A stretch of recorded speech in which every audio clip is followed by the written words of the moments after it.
पिछले 24 घंटे में अमेरिका ने ईरान के ऊपर दूसरा हमला कर दिया है। ईरान ने भी पलटवार करते हुए अमेरिका के 8 ठिकानों पर ताबड़तोड़ मिसाइलें दागी हैं। नुकसान की खबर है और एक बार फिर से यह समझौता खतरे में बढ़ता हुआ नजर आ रहा है। पिछली रिपोर्ट आपने अगर देखी हो, हमने आपको बताया था कि अमेरिका ने ईरान के कुछ ठिकानों पर हमले किए और ये कहते हुए हमले किए कि ईरान स्ट्रेट ऑफ हॉर्मुज में जहाजों पर हमले कर रहा है। अमेरिका ने कहा कि समझौते में यह बात लिखी गई है कि स्ट्रेट ऑफ हॉर्मुज ईरान खोलेगा, लेकिन इसके बावजूद भी ईरान जहाजों पर हमले कर रहा है। दरअसल सिंगापुर के झंडे वाले एक मालवाहक जहाज पर ईरान ने हमला किया था।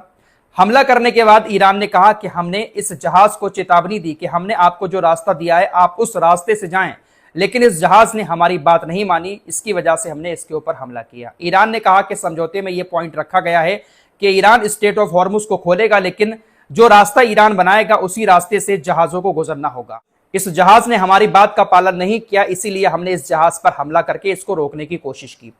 इसके जवाब में अमेरिका ने जो सिरिक आइलैंड है ईरान का स्ट्रेट ऑफ हॉर्मुज के पास, वहां पर हमले कर दिए। सिरिक आइलैंड पर ईरान के कुछ मिसाइल ठिकाने हैं और कुछ ड्रोन ठिकाने हैं। अमेरिका ने दावा किया कि हमने मिसाइल और ड्रोन ठिकानों को तबाह कर दिया। 24 घंटे के अंदर दूसरा हमला आज सुबह के वक्त में अमेरिका ने फिर से ईरान के ऊपर कर दिया। हमला करने के बाद अमेरिकी सेंटकॉम ने एक बार फिर से यही बात बोली कि ईरान ने एक और तेल के टैंकर को स्ट्रेट ऑफ हॉर्मुज में हमला करके निशाना बनाया, जिसकी वजह से हमने ईरान के कुछ ठिकानों पर हमले किए। मतलब सीधी बात यह है कि स्ट्रेट ऑफ हॉर्मुज में ईरान जहाजों पर हमले कर रहा है और पलटवार करते हुए अमेरिका ईरान के ठिकानों पर हमले कर रहा है। अमेरिका ने आज ईरान के ऊपर जो हमले किए वो हमले भी स्ट्रेट ऑफ हॉर्मुज के किनारे ईरान की जो चौकियां बनी हुई हैं उन पर किए। IRGC ने इन हमलों के बारे में जानकारी देते हुए कहा कि समुद्र के किनारे हमारी जो 5 चौकियां बनी हुई हैं उस पर अमेरिका की सेना ने हमला किया।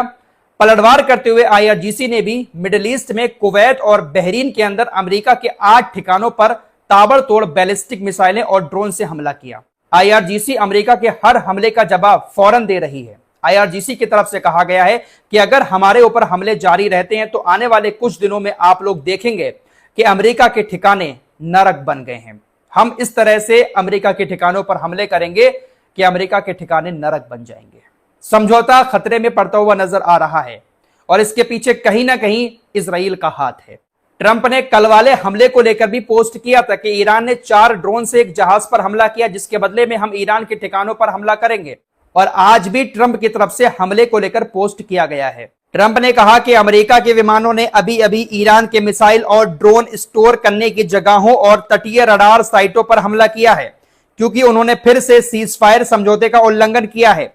बहुत मुमकिन है कि वे कभी नहीं सीखेंगे। एक समय ऐसा आ सकता है जब हम और ज्यादा समझदारी से काम ना ले पाएं और हमें उस काम को मिलिट्री के जरिए पूरा करने के लिए मजबूर होना पड़े, जिसे हमने बहुत कामयाबी से शुरू किया था। अगर ऐसा हुआ तो ईरान का अस्तित्व ही खत्म हो जाएगा। ट्रंप ने एक बार फिर से ईरान को वैसी ही धमकी दी है जैसी धमकी ट्रंप समझौता होने से पहले दे रहे थे।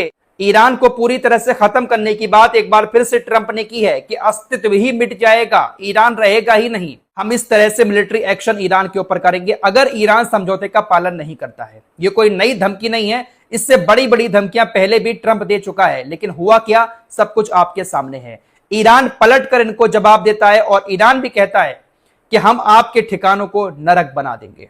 अगर आप हमला करोगे तो पलटकर आपके ऊपर भी हमला किया जाएगा।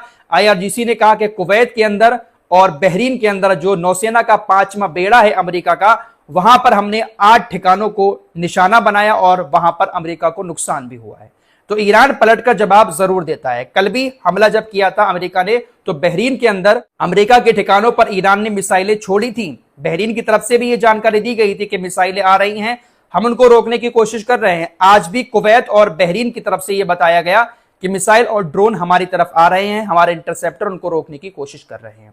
फिलहाल कुल मिलाकर जंग जैसे हालात कभी भी पैदा हो सकते हैं मिडिल ईस्ट के अंदर।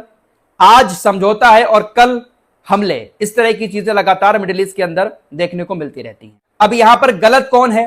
क्या ईरान गलत है जो जहाजों पर हमले कर रहा है, या अमेरिका गलत है जो जहाजों पर हमले के नाम पर ईरान पर हमले कर रहा है? दरअसल सच्चाई क्या है यह किसी को मालूम नहीं है। ईरान कह रहा है कि समझौते में यह बात लिखी गई है कि स्ट्रेट ऑफ हॉर्मुज में ईरान का कंट्रोल रहेगा, ईरान जो रास्ता देगा जहाज उसी रास्ते से गुजरेंगे।